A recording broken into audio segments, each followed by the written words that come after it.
میرے محترم دوستوں اور بزرگوں، یہ بیان حضرت مولانا یوسف صاحب رحمۃ اللہ علیہ نے 16 مئی سن 1964 کو مدینہ منورہ میں مسجد نور میں بیان فرمایا۔ اس میں حضرت نے ادعا کی حمد و ثنا بیان کرنے کے بعد فرمایا، میرے عزیزوں اور دوستوں، انسان کے لیے محنت کرنے کے مختلف راستے ہیں۔ اس کائنات میں انسان کے لیے محنت کرنے کے مختلف راستے ہیں۔ زراعت، حکومت، ملازمت اور تجارت، تو چیزوں کے اعتبار سے یہ کئی راستے ہیں۔ آج دنیا میں ہر فن سیکھا جاتا ہے، لوگ فن سیکھتے ہیں۔ دنیا میں جو لوگ اپنا فن سکھاتے ہیں وہ فن کے ساتھ اپنا طریقہ بھی سکھاتے ہیں۔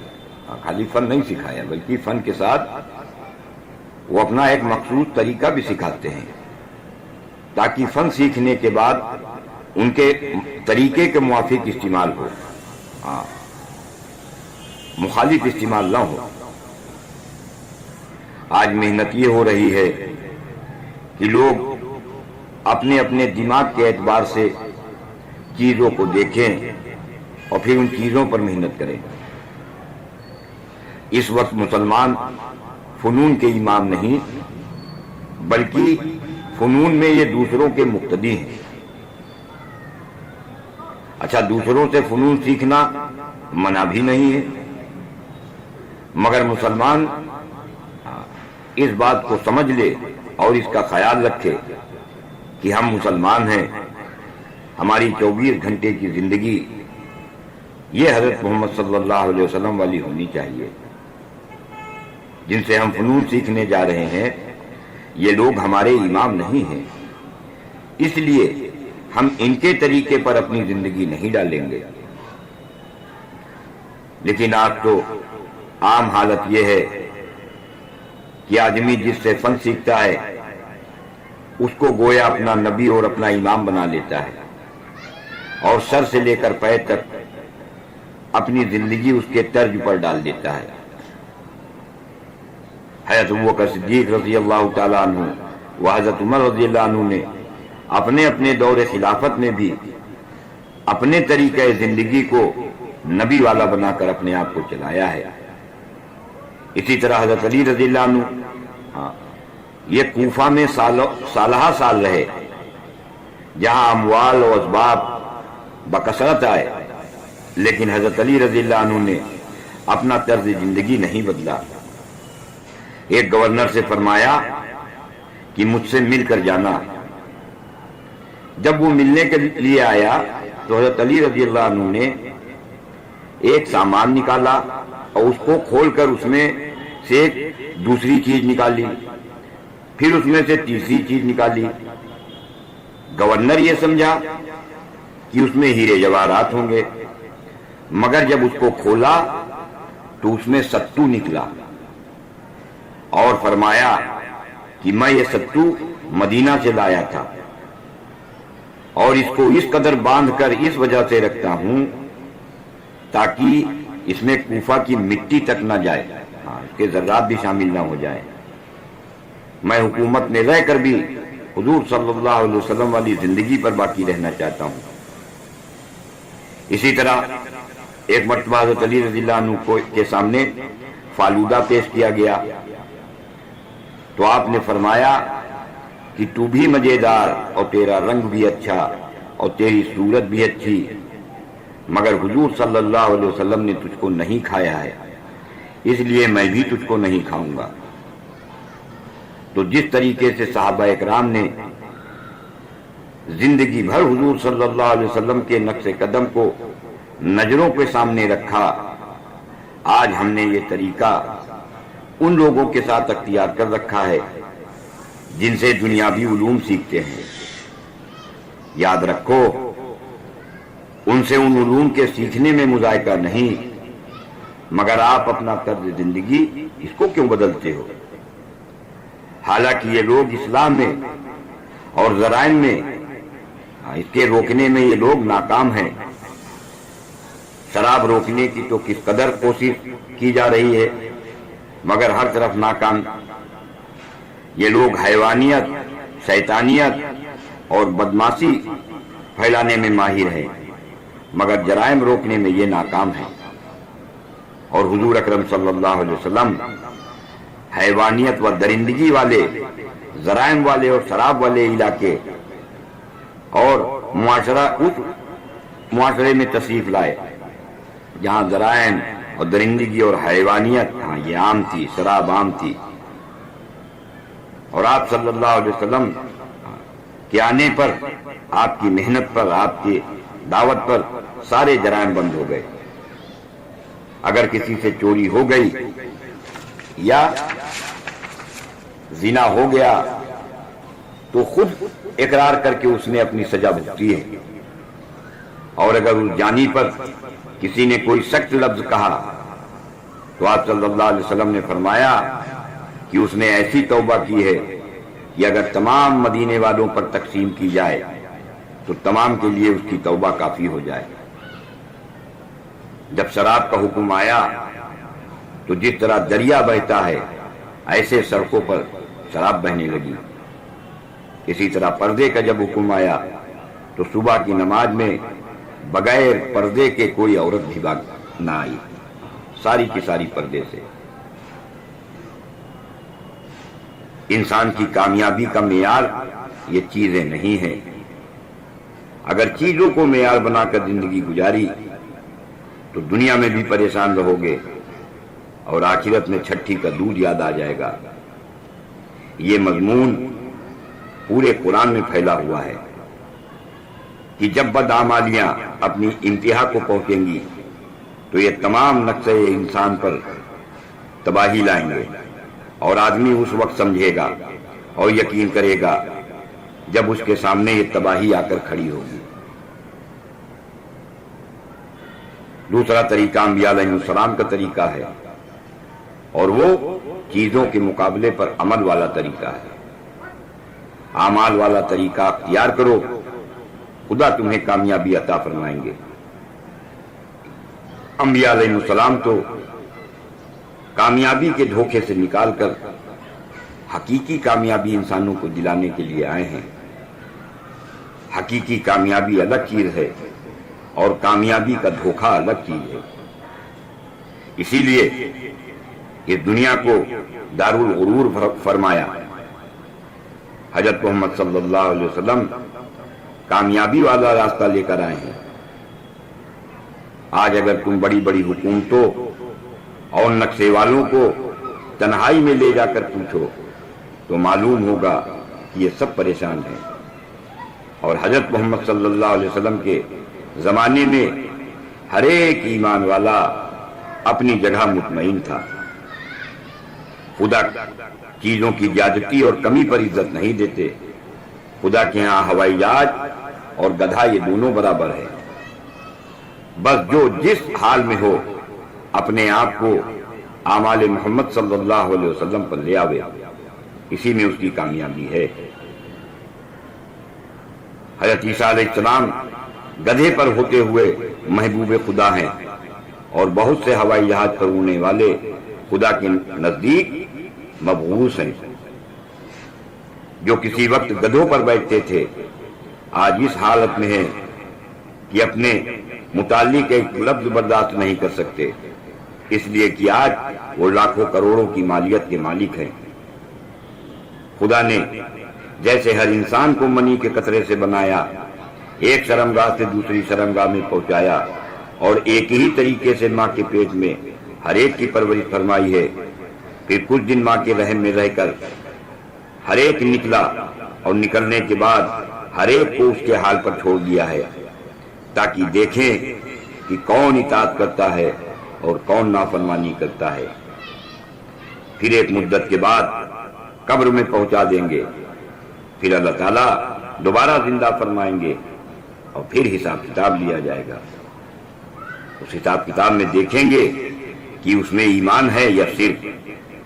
اگر ایمان نکلا تو پھر اس کے اعمال دیکھے جائیں گے۔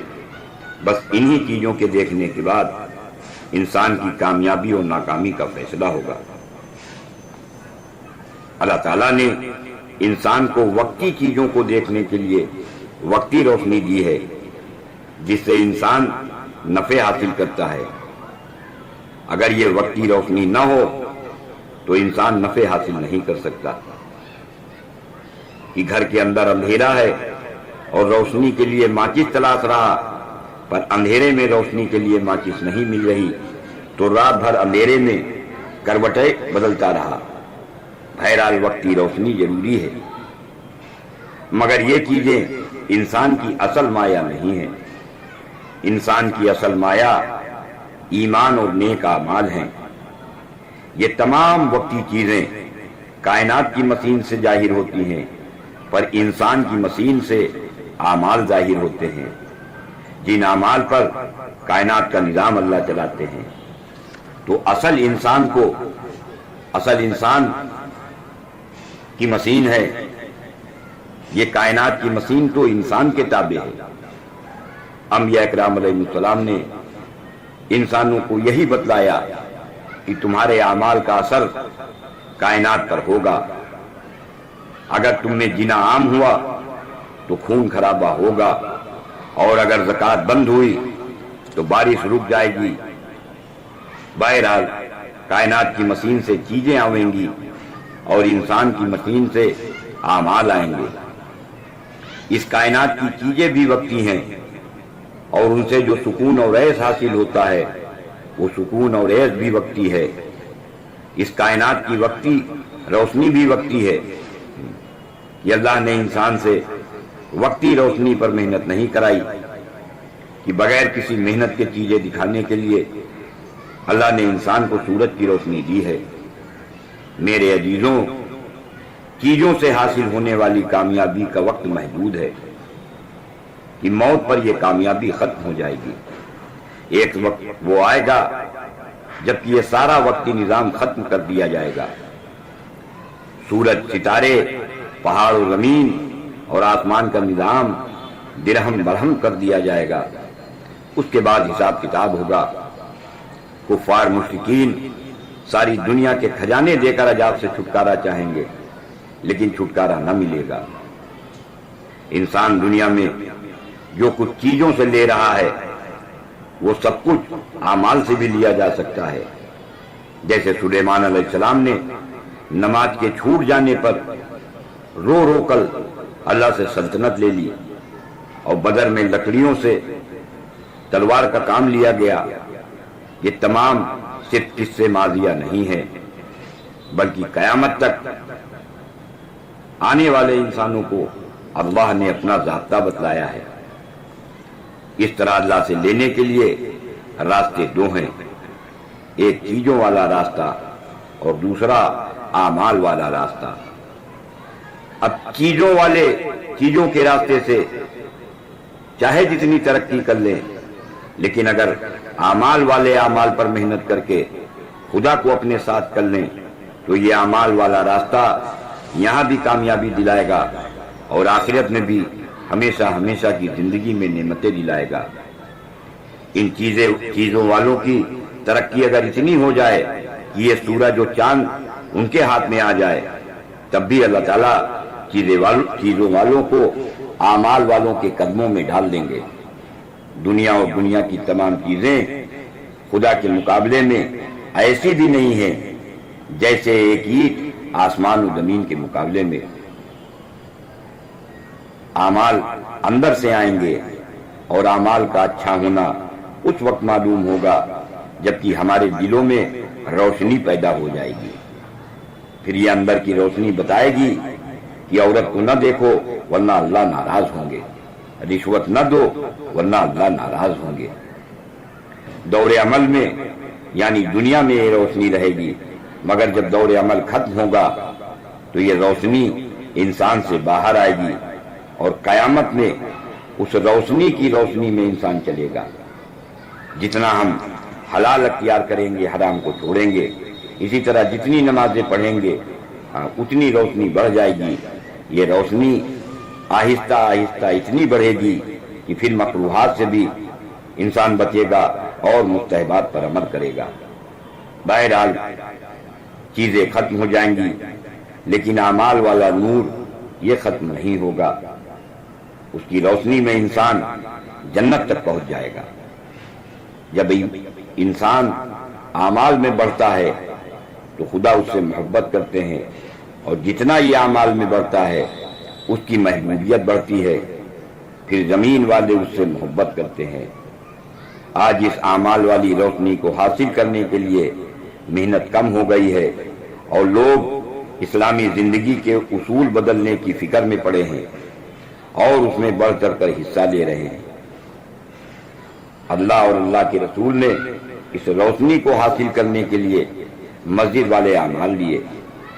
ہمیں اعمال میں کمی اور بیسی کا اختیار نہیں ہے، اس میں ہمیں دینی روشنی والے اعمال کو اختیار کرنا پڑے گا۔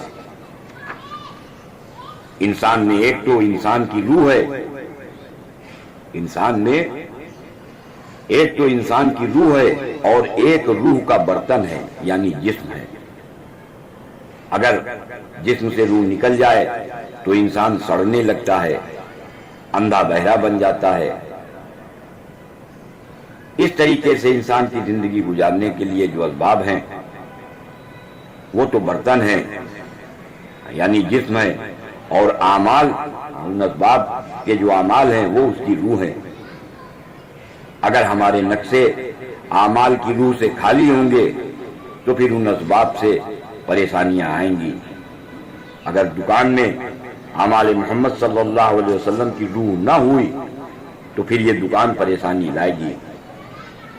آپ صلی اللہ علیہ وسلم کی بتلائی ہوئی 24 گھنٹے کی زندگی اگر اس پر تم آ جاؤ اور پوری کامیابی حاصل کر لو، اور اس اندر کی روشنی اور نور کو حاصل کرنے کے لیے سب مل کر کوشش کرو۔ اللہ نور السماوات والارض، اس نور کو حاصل کرو۔ اس نور کو حاصل کرنے کے لیے مسجد والے اعمال اختیار کرو، اور ان پر خدا نے جو کچھ دینے کا وعدہ فرمایا ہے اس کے ملنے کا یقین جماؤ کہ خدا ہمیں ان اعمال ہی پر کامیابی دیں گے، نہ کہ دنیا میں پھیلی ہوئی چیزوں پر۔ بہرحال ہم کامیابی حاصل کرنے کے لیے اعمال پر محنت کریں، اور اس میں بنیادی اعمال وہ مسجد والے اعمال ہیں، اور ان اعمال میں روح خدا کے دھیان سے آئے گی۔ یہ دھیان رہے گا کہ اس عورت کو دیکھو گے تو خدا ناراض ہوں گے، اور اگر یہ دھیان نہ رہا تو دیکھتے دیکھتے چھونے میں پھر زنا میں مبتلا ہو جاؤ گے، اور حرام غذا کو دیکھ کر اگر یہ خیال آ جائے کہ میں حرام کا لقمہ کھاؤں گا تو اللہ پاک 40 دن کی نماز وہ ہماری قبول نہ فرمائیں گے۔ دنیا میں ہر جگہ چیزوں کا اور اعمال کا آپس میں مقابلہ ہوگا۔ اگر جھوٹ بولا تو 5000 ملیں گے، اور اگر سچ بولا تو اللہ پاک اس کے بدلے میں جنت میں مقام دیں گے۔ جیسا یہ ہے تو خدا ناراض ہو جائے گا۔ اگر ضرورت بھر کا بنا کر باقی پیسے غربا پر لگاؤ، مکان سادہ بناؤ، باقی پیسہ غربا پر لگاؤ، تو اللہ پاک خوش ہو جائیں گے۔ میرے بھائیوں، چیزوں کا یقین ان کے دیکھنے سے آتا ہے، اور اس دیکھنے سے اندر کے یقین میں خرابی پیدا ہوتی ہے۔ مثلا آپ نے دوا پی لی اور اس سے شفا ہوئی تو دوا سے شفا کا یقین اندر آئے گا۔ اب جو دیکھا اس کو بولا تو اس سے یقین اور بڑھ جائے گا، پھر جب دوسرا بولا اور اس کو سنا تو اس سے یقین اور آپ کا آ جائے گا۔ مثلا کسی نے کہا کہ امریکہ نے ایک مشین بنائی ہے جس سے انسان بنتے ہیں، آپ نے اس کی بات کو سچ مانا اور اس کو دوسروں سے بتلایا، اور پھر بار بار آپ اسی بات کو سوچتے رہے، تو خدا کی خلقیت کا یقین اب آپ کے اندر کہاں رہا؟ یہ زبان کا بولنا، کان کا سننا، آنکھوں سے دیکھنا اور عقل سے سوچنا، اس سے دل کا یقین یہ خراب ہو جاتا ہے، اور خراب ہوتے ہوتے پھر اس کا دل سیاہ ہو جاتا ہے۔ اور پھر یہ سیاہی اسے ارتداد تک پہنچا دیتی ہے۔ لا الہ سے غیر کی تردید ہوتی ہے اور الا اللہ سے خدا سے ہونے کا اثبات ہوتا ہے۔ خدا بچانے پر آئے تو مچھلی کے پیٹ میں حفاظت کرے اور چاہے تو انار کے دانے سے مار دے۔ عمل سے کاموں کا بننا خدا ایمان بننے کے بعد بتلاتے ہیں۔ جب ایمان کا نور آ جاوے گا تب عمل سے کاموں کا بننا خدا دکھاویں گے، ہاں یہ پہلے نہیں بتلاتے۔ ایمان معتبر ہونے کے لیے غیب پر ایمان ضروری ہے۔ مشاہد ہو جائے تو اب ایمان قبول نہیں۔ جیسے سورج مغرب سے نکل جائے تو اس پر ایمان لانا غیر مفید ہوگا، اسی طرح موت کے فرشتے دیکھنے سے پہلے فرشتوں پر ایمان لانا قبول اور دیکھنے کے بعد پھر یہ ایمان غیر مقبول ہوگا۔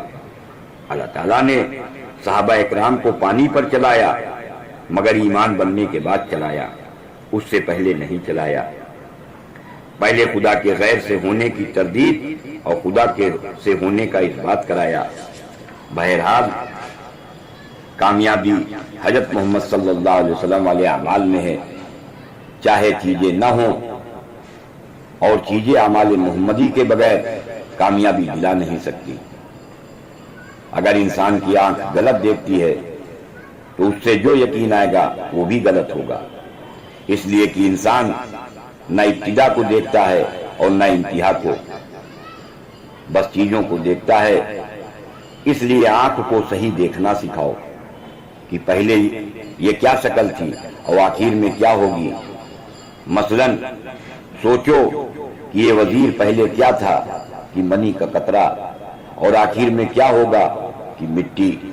تو جب وہ اول و آخر میں کچھ نہیں کر سکتا تھا تو اس درمیانی شکل میں بھی یہ کچھ نہیں کر سکتا، اور ان تمام شکلوں سے یقین ہٹانے کے لیے سب سے پہلے اپنی ذات کا یقین نکالنا ہوگا۔ ہر ایک کا یقین ہے کہ مٹی سے کچھ نہیں ہوتا، اس سے نہ سردی جائے گی نہ گرمی جائے گی، مگر مٹی سے کپڑا اگر بن جائے تو اس سے گرمی بھی دور ہوگی، سردی بھی دور ہوگی، یعنی شکل بننے پر اس سے نفع اور نقصان ظاہر ہوگا۔ جیسے بت پرست پتھر سے ہونے کو نہیں کہتے، مگر شکل پتھر کی جب شکل بن جاتی ہے پھر اس سے ہونے کو کہتے ہیں۔ بہرحال اپنی زندگی بناؤ اور دوسروں کو بتاؤ کہ ان شکلوں سے کچھ نہیں ہوتا۔ اللہ سے ہونے کا یقین زبان، کان اور آنکھ کے راستے سے دل میں اتارو، اور سوتے وقت اس کا دل میں تصور کر کے اتارو۔ حضرت محمد صلی اللہ علیہ وسلم کے ساتھیوں کی زندگی بوریوں اور گدھوں پر ایسی بنی کہ کیسر و کسرا کے تخت ان کے قدموں میں گر گئے، اور آج تمہاری یہ حالت ہے کہ تمہارے پاس لاکھوں کروڑوں کے مکانات ہیں مگر تم ایسے ہو گئے کہ روس و امریکہ کے خلاف دور سے بھی کچھ نہیں بول سکتے۔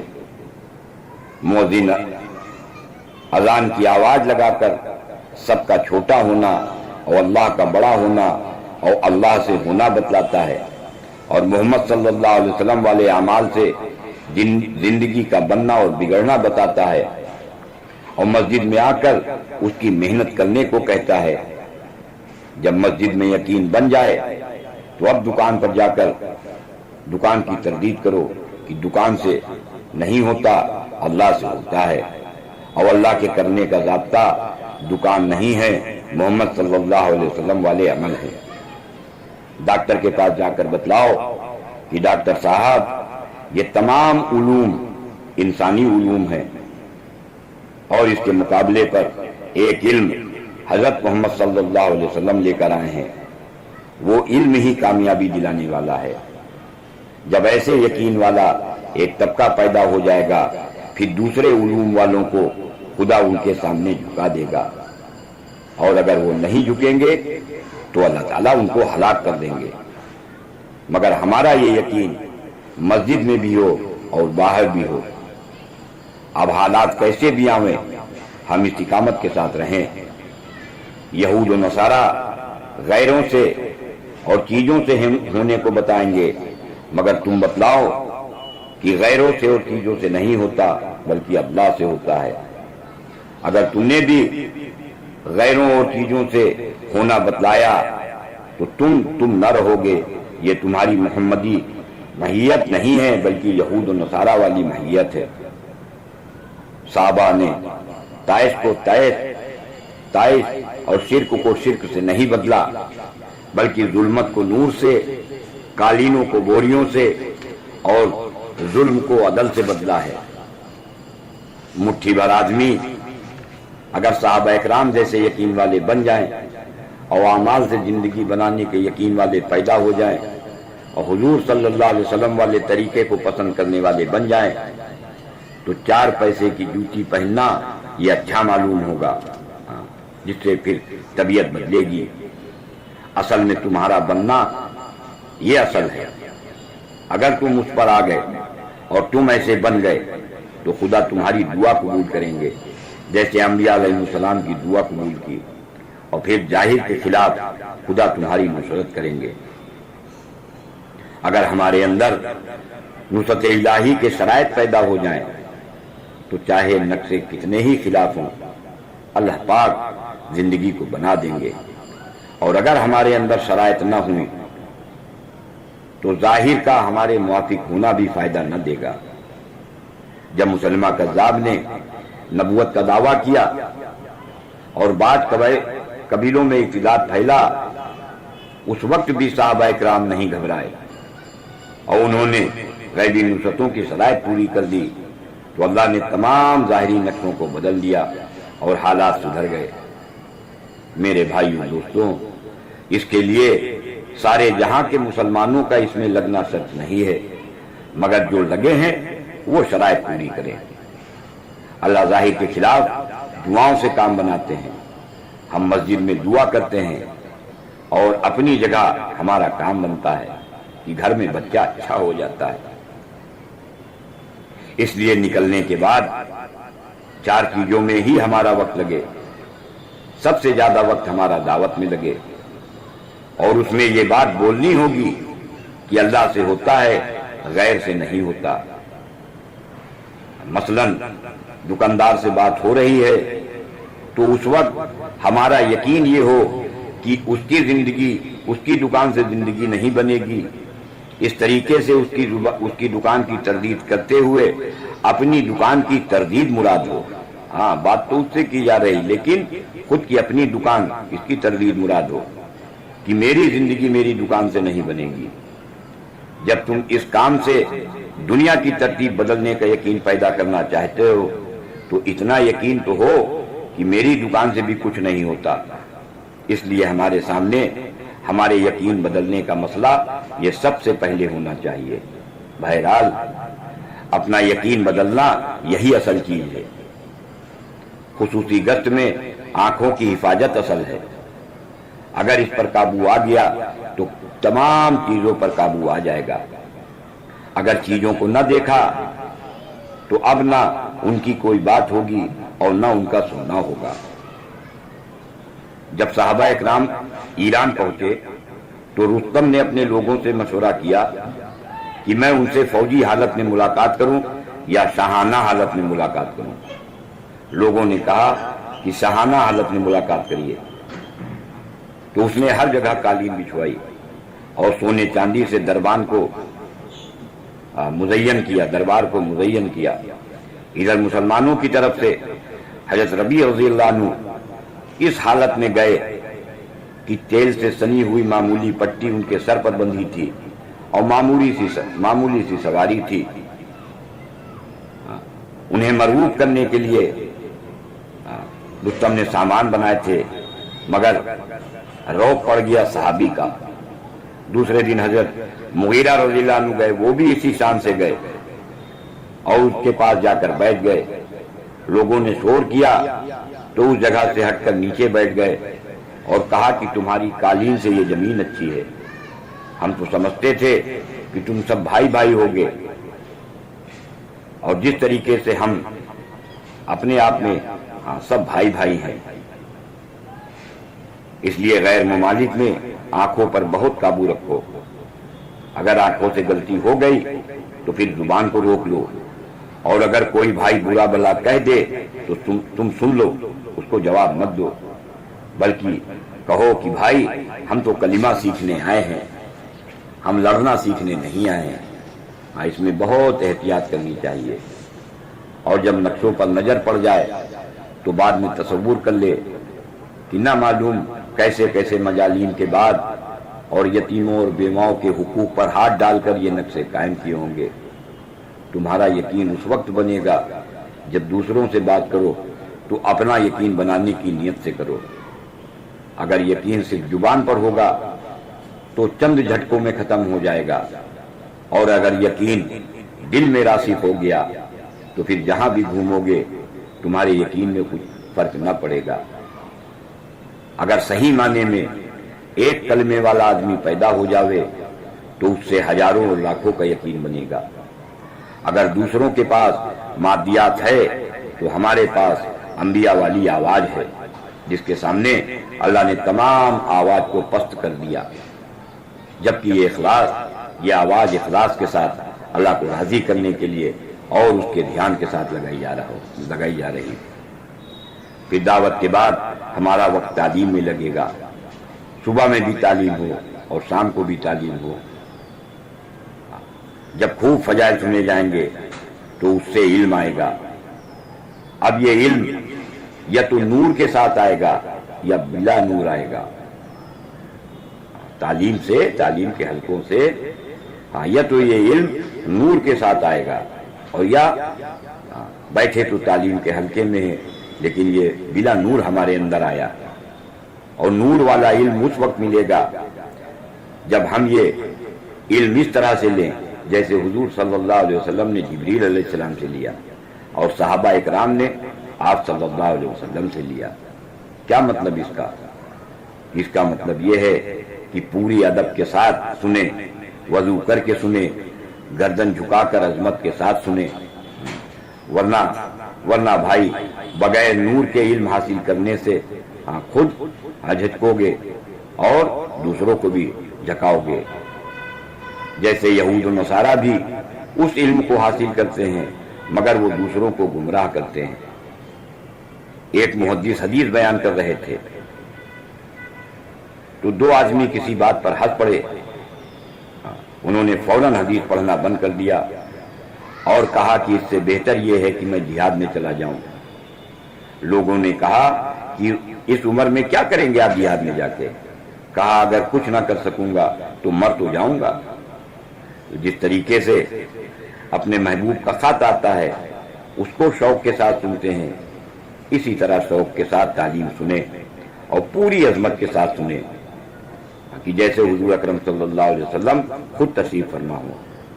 اللہ کی بات کرتے ہوئے کسی کا تعصب دل میں نہ ہو، ورنہ ایک بدماش و فاسق کی باتیں تمہارے دل میں اتر جائیں گی۔ اور پھر پورے دھیان کے ساتھ ذکر کریں، یہ نہیں کہ فقط ذکر کے الفاظ زبان پر ہوں اور دھیان چیزوں میں ہو۔ اس کی مشق یہیں سے کریں، اور اگر اس کی مشق کرو گے تو یہاں بھی تمہاری بات کا اثر ہوگا اور کفار بھی اس سے متاثر ہوں گے۔ یہ تمام تو ذکر کی صورتیں ہیں، ورنہ اصلی چیز تو خدا کا دھیان ہے۔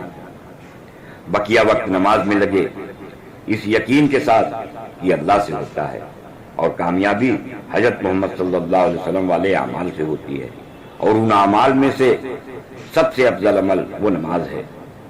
اور نماز کے تمام فضائل کا استحضار کرو، اور محنت کے بعد پھر سب کی ہدایت کی دعا کرو، اور دعا کرو کہ اے اللہ ہمارے اندر کی آنکھ کھول دے جن آنکھوں سے ہمیں عمل سے ہوتا ہوا نظر آنے لگے۔